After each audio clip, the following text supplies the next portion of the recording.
Viancy, nasasaktan na para sa kanyang hobby. Papa Eds, mukha daw pera. Yan po ang ating pag-uusapan at tatalakayin ngayong araw. Pero bago po ang lahat, mega love shout out sa ating mga listeners, viewers, and subscribers. Lalo na po sa ating mga kababayang OFW. Kamusta po kayo mga kalingap? At kung bago ka pa lang sa aking munting YouTube channel, huwag ka lang mahiyang mag-subscribe, like, share, and comment.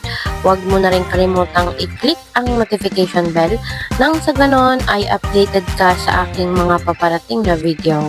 At syempre, patuloy po nating suportahan sina Kalingap Rob at ang ating ama ng Kalingap, ang nag-iisang founder, si Kuya Val Santos Matubang.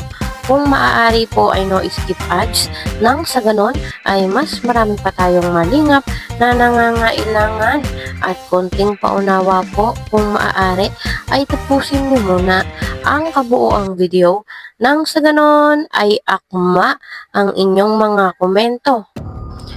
At yun nga po mga kalingap, talagang umaani ng pampabatikos ito pong si Papa Eds.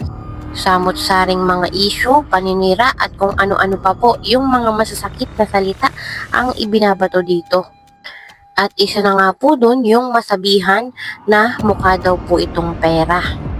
Kahit po sabihin natin mga kalingap na wala namang katotohanan yung mga pambabatikos nila dito, pero masakit pa rin po ang masabihan na mukhang pera. Kahit alam naman po natin mga kalingap na hindi ganun ang ugali ni Kalingap Edu.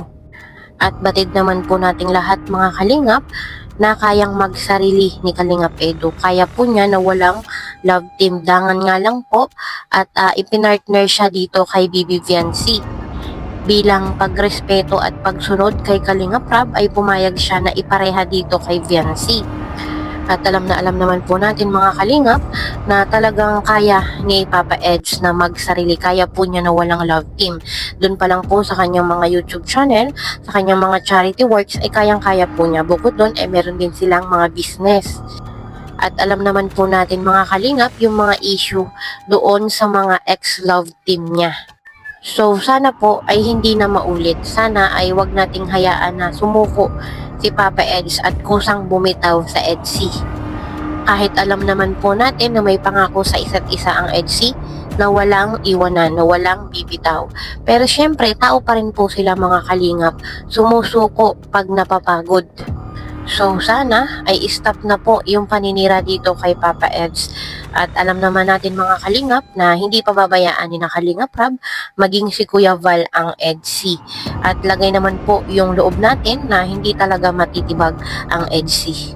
Iwasan po natin yung pagiging paladsisyon.